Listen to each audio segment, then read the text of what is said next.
taken away by the FBI. This is when war broke out, when Pearl Harbor bombed, Japan bombed Pearl Harbor. My dad was taken away because they considered him dangerous since he was a community leader. So because of that, my dad was very bitter and was determined to go back to Japan. But before that, when he was taken away, he was separated from the family for 2 whole years. So we didn't see him for 2 years until we were able to join him in Crystal City, here. So when we did join him, he was determined to go back to Japan. So he told us, the children, that we had to learn the language and the culture because we knew nothing about it, about Japan. So, and they had Japanese school because most of the teachers, professional teachers and ministers, they were in this camp. And so we had a regular Japanese school with all, the same courses that you're learning, only in Japanese. And so I worked my way from 1st grade all the way to 6th grade in the 2 years that I was there. So I didn't go to English school.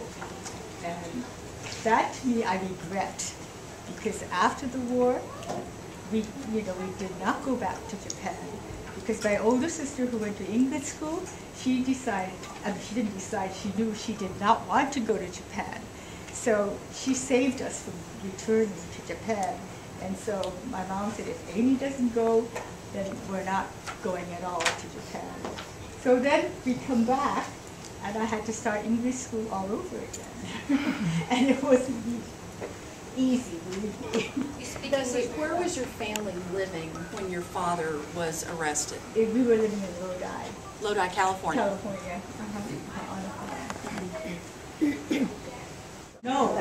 When you came here, how old were you? I was like 14 already. Oh, yeah. Yeah. Can you give us an idea of how many people were here, or what it was like, or anything else you want to share? Those things that are on.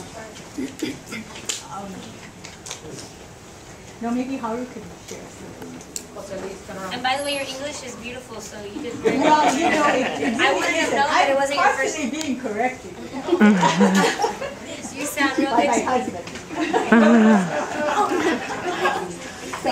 The students would like to hear you say something in Japanese. Oh my God. I don't blame you, because I did go to Japanese school, but when you don't use the language every day, you do forget. And my dad always spoke English, so we spoke English, and my mom spoke broken English, and so we never had an occasion to actually speak the language. In Japanese school, I did. We had to. Otherwise, we weren't able to communicate with anyone. And the classes that I was in, they were mostly South Americans from Peru, because they were in camp, and they spoke Japanese beautifully. They knew how to read and write. So in order to communicate with them, we had to speak Japanese.